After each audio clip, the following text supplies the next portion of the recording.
Hi, my name is Tom Antos, and today I'm going to show you guys how to fix a very common problem when shooting outside. When you have a lot of clouds, and some of the shots you end up getting are in with the sun out, and some of it are when the sun is behind the clouds. As an example, I'm going to be using this latest film I've been working on. Just to take a look at this scene first. I forgot the spade. Thanks, baby. Okay, butterfly. Just, try not to attract too much attention. Okay, I'm gonna take care of this rapist pig, right?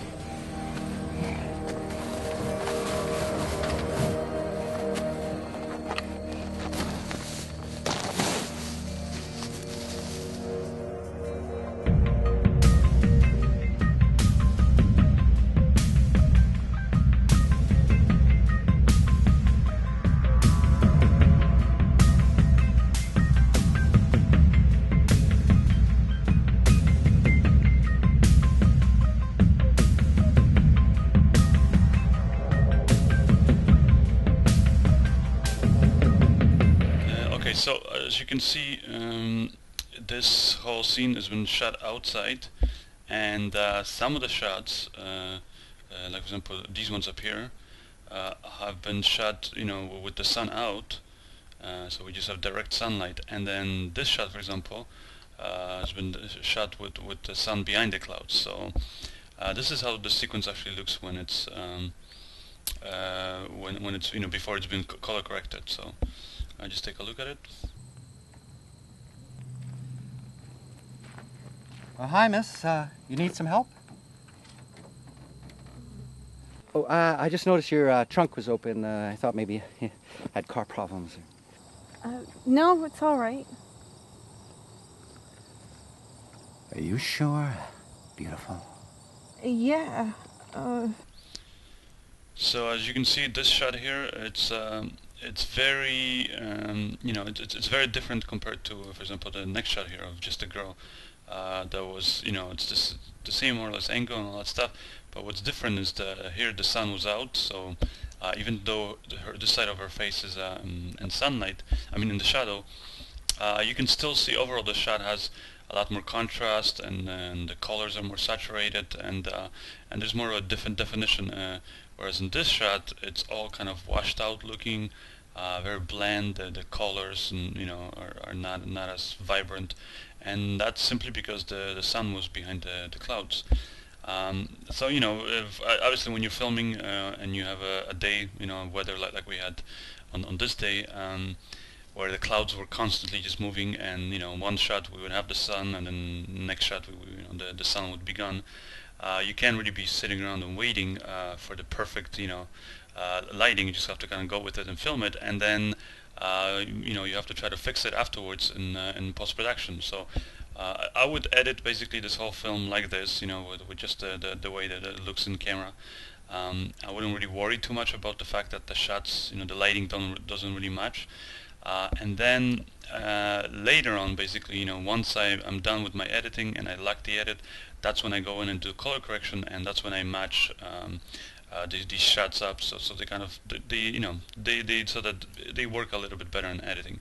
And again, this is kind of like what I'm going to show you is the way that it's done, on big Hollywood films. And if you watch a lot of films, like big budget films, you'll notice that a lot of the shots are shot, like I said, completely drastically different lighting, whether it's, like the sun behind the clouds, or maybe sometimes the sun, they were shooting late into the day and the sun is really low on the horizon and it has a different tint to it, all that stuff. But yet they managed to match the shots up, so as you're watching and you're into this story, hopefully, you don't notice those little differences. Now for the color correction part of this, I'm going to be using Magic Bullet Colorista, and this is the version 2. You don't have to use this. You can use, for example, if you're in Premiere, you can just use the standard here color correction and the 3-way color corrector, and you'll have to apply it twice, as I'm going to show you in a bit. Or if you're in Final Cut Pro, you can also use their built-in 3-way color corrector. Okay, so first I'm going to, for example, go to like this shot here at the end. of the girl that was shot during the daylight. I'm going to apply colorista to it. Just drag and drop it here, click on the shot, zoom in here, and here in effects controls you're going to see colorista 2. So the way colorista 2 works is that it allows you to do 2 passes on for your coloring. So you have a primary and secondary. So this is the primary, and you have the exposure, density, then you have the three-way color corrector, so your shadows, midtones here, and highlights. So this is that, and then here we have the secondary. So again, you have very similar controls, like you can adjust the exposure, the density of the shot again, and then you have your secondary 3-way color corrector. And we're going to use the secondary one because I want to have that as my final color correction pass, and then I'm going to use the primary to basically match up the shots, when they're drastically different, like basically when the lighting is different. So here we'll minimize the primary, and we're just in the secondary part here. And I'm going to try to come up with the, match the lighting as closely as I have in the final film. So I kind of want to make it feel like a very hot sort of summer day. So I'll add a bit of red to it, a bit of more warmth to the shot. So just drag it here in the midtones, just towards the red, maybe up, maybe a little bit here towards the yellow, kind of so it's not so reddish. Then here in the shadows though, because as you can see in the dark areas here of her hair, for example, or here on the bra, it's basically starting to look a little bit like too reddish. So to kind of offset this all this warmth that we added in the midtones, I'm going to now jog it in the opposite direction. So pull it down to like here. You can see it's already kind of correcting it a little bit. Maybe I'll add like a slight green tint to it. So pull it this way and to the left a bit. Okay. Maybe it's a little too much. Maybe I'll take it down a bit. Add a bit more warmth now, and that's kind of how you want to do your color correction. You kind of just want to drag and drop these. Pull these kind of controls slowly, and when you adjust one, then you kind of counter it with the other settings. So in the highlights here, I want to add also make it just a bit more warmer. Make it really like these, for example, highlight here up here, or the highlights here on her hair, so they look really kind of like more saturated with color. And then also I'm going to add a tiny bit of contrast. So I'll drag here in the shadows, just the overall value. I'll drop it down, kind of darken the shadow areas even more. And then I'll take the midtones and I'll bump it up now to offset it. And the same thing with the highlights. I'll just add even more, kind of make it really feel like a hot summer day. And this is how the shot looks now. This is how it looked before. One other thing I also did, I know in the final film, is I added this. This is only available in Colorista 2. It's pop filter. Basically, what it is, it's sort of like adding contrast, but it does it in an interesting way, because basically it will do it like where you see these really sharp, edges. Like for example, where it goes from here, from the strap to her skin, or for example, from her hair here to the face. It's going to take just those edges and it's going to add contrast just in those areas, not to the overall image. So we'll just add a little bit of it, and you'll see, like, for example, here's like 80, maybe that's too much, maybe take it down to 50. So you can see it just adds a bit more punch to it, kind of makes it, maybe that's why it's called pop. It just makes it kind of the whole image pop a little bit more. Now if you put it in negative, that's actually a good effect for example, if you're doing let's say, a music video with some models, and you want, let's say, you want their skin to look very smooth, kind of silky smooth. Then if you do it in the opposite direction, like here, I'll really overdo it. You'll notice that it's going to actually soften all those edges. So I think, but we actually want to make everything kind of crisp. So I'll put it like 50 something. And so that's my finished color corrected shot. And this is how it looked before. This is how it looks now. Now what I can do is I can select this, right click, click copy, and I'll go to this shot, which is drastically different, and in my effects control I'll just right click and click paste, and that basically is just essentially copies all those settings that we just did in the previous shot. Now, even though we have the same settings applied, if you go from this shot to this, you'll still notice a huge difference. And that's simply because the shot that we were starting with here, let me turn off this one. You know, basically those two shots that we started with were drastically different. So what I'm going to do is I'm going to leave this one, you know, the filters off, and in this one I'll turn on Colorista, but I'm going to just disable the secondary pass that we did. So here you have secondary bypass, check mark this, and what that essentially does is it sort of grays out all the secondary controls, so it makes them inactive. And now we'll basically go here and we can adjust again the exposure and then, you know, the three-way color corrector and the primary settings so that we basically match this shot to how this shot originally looked, you know, the second shot.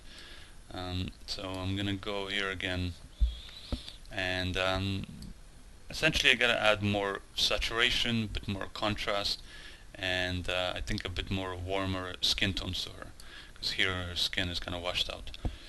And that's kind of the thing, that the key that you gotta remember is when you have these shots that look drastically different because the lighting is different, the main thing that usually what the viewer's eyes will be drawn to is the character's eyes, because that's sort of, you know, when we're listening to somebody talk, that's usually what we look at. So you want to make sure that especially the skin tones here around her eyes match the skin tones here in this shot.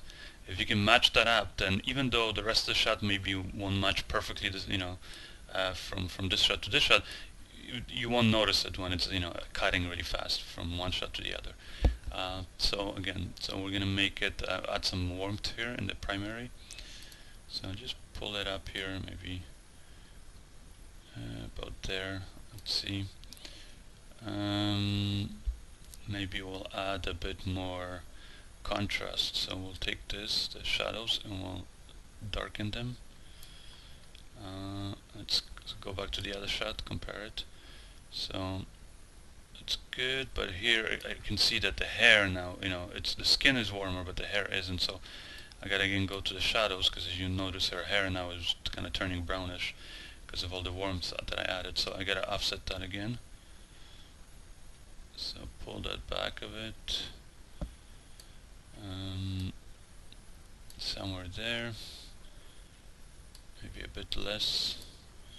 So just kind of, you know, even after the first try, you'll have to probably go in later on and still tweak it. Okay, let's go back and look at how the other shot looks. Okay, it's getting closer. I would still say, what is it?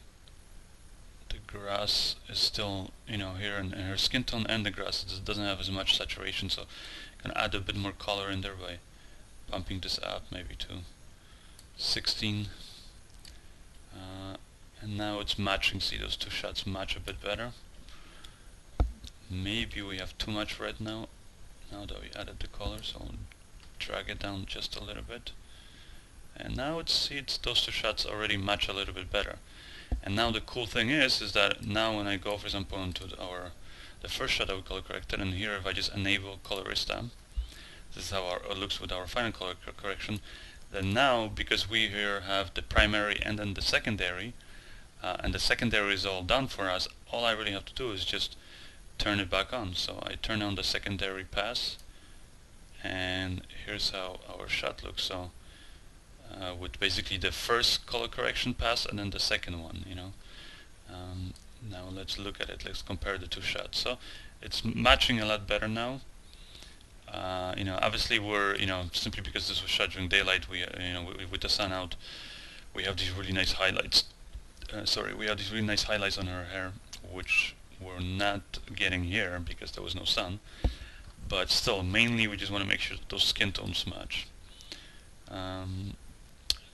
It's pretty good, I would say. Maybe add a bit more here in the highlights, a bit more warmth. So I feel like that's missing a bit. And what else? It's pretty close right there. So then now again we go back to this shot, which just has just the secondary color correction. you can right click on it, go copy, and we'll go for example to this shot, and we'll go here, just paste. So again we applied those colors, but even this shot now, if you compare it, let's say, to the shot of the girl, it is, even though it's shot during daylight, this one is just a little bit underexposed compared to this one. So what we can do now is, again, because we have this primary, we can just do the primary exposure, and we'll basically adjust the shot, the original shot, and then it applies our actual color correction. So we'll take the primary and we'll exposure, and we'll just move it up a bit. Maybe there. Maybe we'll bump up the density a bit too. That tends to just bring out the darkened areas. And this is how the shot looked before, this is how it looks now. And again, we can match it, see if it looks, yeah, it looks pretty good. You can maybe go even higher, go maybe 0.3, something around there. And for example, we'll go to this shot, and again you'll just basically copy and paste those settings, and then for each shot you might have to do slight little adjustments. So again, you'll use your primary settings to do those. But for most shots, I would say it's, if you shoot it with more or less the same settings, then you don't have to worry. Like these two shots look pretty similar, so here and this one, you can see it's pretty good. Maybe this one is slightly underexposed again, so I'll bump it up to, let's say, 0.2. And there you have it. And this is your finished sequence here.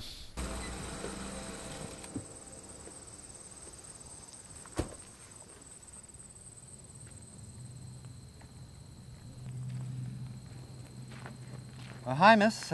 You need some help?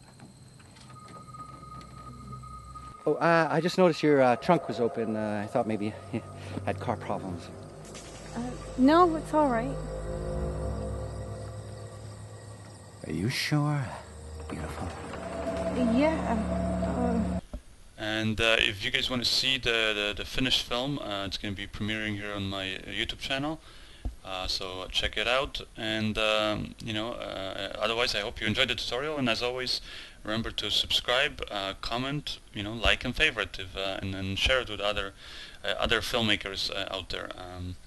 Filmmaking is, I always think it's a collaborative effort, and there's really no secrets, anything like that. I mean, what one filmmaker's done, somebody else can, is going to figure out sooner or later. So there's no point of holding secrets. That's why I encourage everybody to, whether it's my tutorials or if you find something else that's really interesting, share it, put it on my Facebook page, and just share the knowledge with others. And that's it.